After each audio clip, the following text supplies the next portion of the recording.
Bonjour à tous, alors aujourd'hui on se retrouve pour une nouvelle vidéo du mois Miu Miu avec un point sur Tokyo Miu Miu à la mode.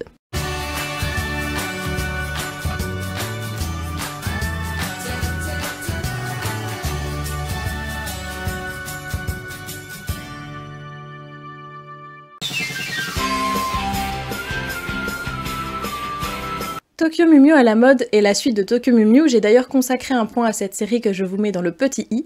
Je ne vais donc pas reprendre la présentation de la série de base, mais me centrer seulement sur la suite. Tokyo Miu Miu à la mode est un manga de Ikumi Miya. Je tiens d'ailleurs à rendre hommage à cette mangaka qui a bercé mon enfance, qui est malheureusement décédée l'année dernière. Donc Tokyo Miu Miu à la mode est de genre shoujo, romance, comédie et magical girl. Le manga est composé de 2 tomes et il est sorti en 2003 au Japon et en 2009 en France chez l'édition Pika. Cette suite est plus ou moins officielle car c'est Ikumi Miya qui s'est occupée bien sûr des dessins, mais aussi du scénario, ce qui n'était pas son rôle de base, même si elle a donné bien sûr son avis et modifié quelques éléments. C'est Reiko Yoshida qui était scénariste sur la série de base. J'espère voir un jour le manga adapté en animé, même si vous allez le voir, c'est pas forcément une série que j'apprécie, mais l'anime pourrait corriger pourquoi pas quelques défauts.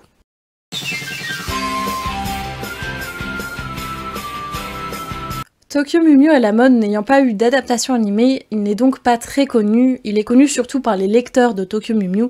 D'ailleurs moi-même je n'ai su que plus tard que cette suite existait.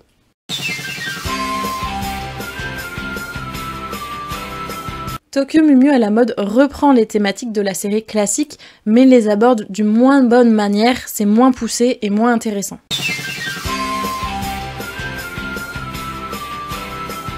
Tokyo Miu Miu à la mode présente une nouvelle héroïne, Berry Shirayuki, jeune collégienne de 12 ans, toujours de bonne humeur et très gourmande. C'est en entrant dans le café Miu Miu que Berry, par accident, voit ses gènes fusionner avec ceux d'un lapin et d'un chat. C'est ainsi qu'elle va devenir une justicière Miu Miu. Pour l'instant, la paix règne à Tokyo suite au départ des Cyniclons, mais pas pour longtemps, car de nouveaux ennemis apparaissent et veulent cette gigantesque ville en leur possession. Ils se nomment les Croisés de la Sainte Rose.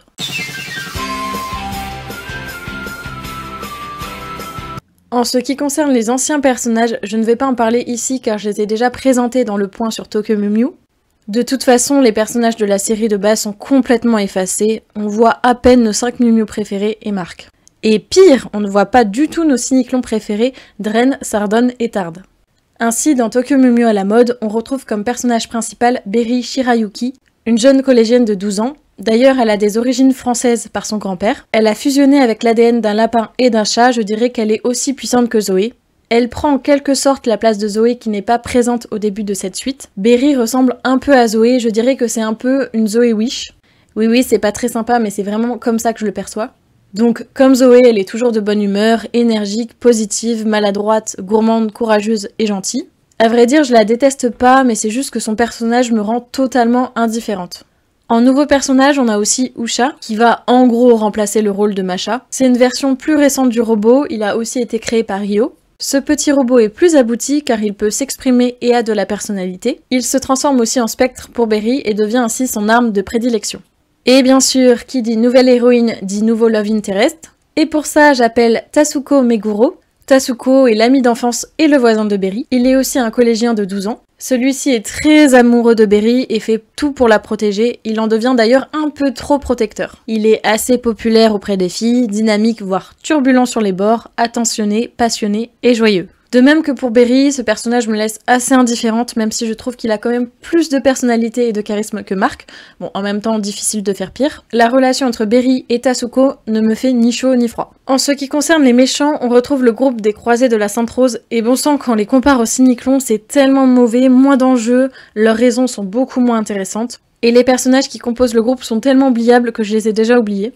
De toute façon, rien qu'au nom, on savait que ça allait pas être foufou. Donc ce groupe est composé de 5 orphelins humains, qui ont pour je ne sais quelle raison des pouvoirs surnaturels. On a le Duc, Royal Ignace, Happy Shield, Blue Bayon et Sweet Juliette. Et clairement, ils sont tous oubliables et sans intérêt.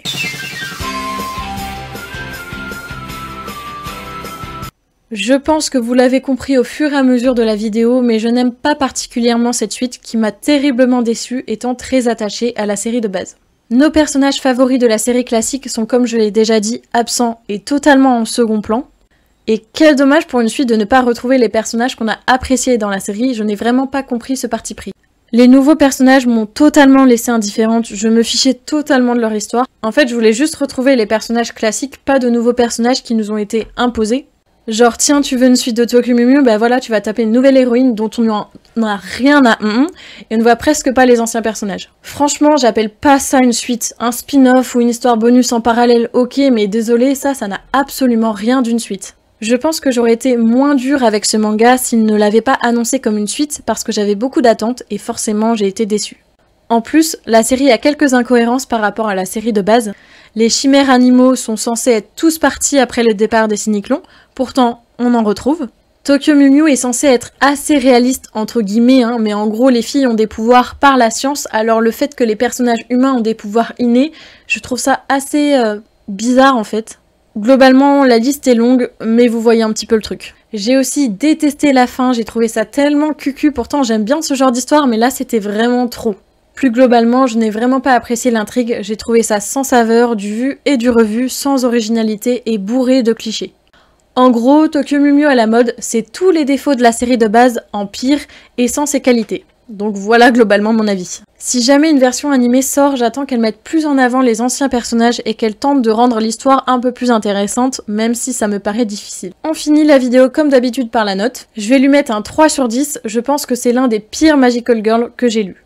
J'attends bien sûr vos avis en commentaire, vous avez le droit de ne pas être d'accord avec moi, c'est vraiment un avis assez négatif, mais j'ai hâte de voir ce que vous en avez pensé. Sur ce, je vous souhaite une bonne journée ou une bonne soirée, et surtout, n'oubliez pas de regarder la lune.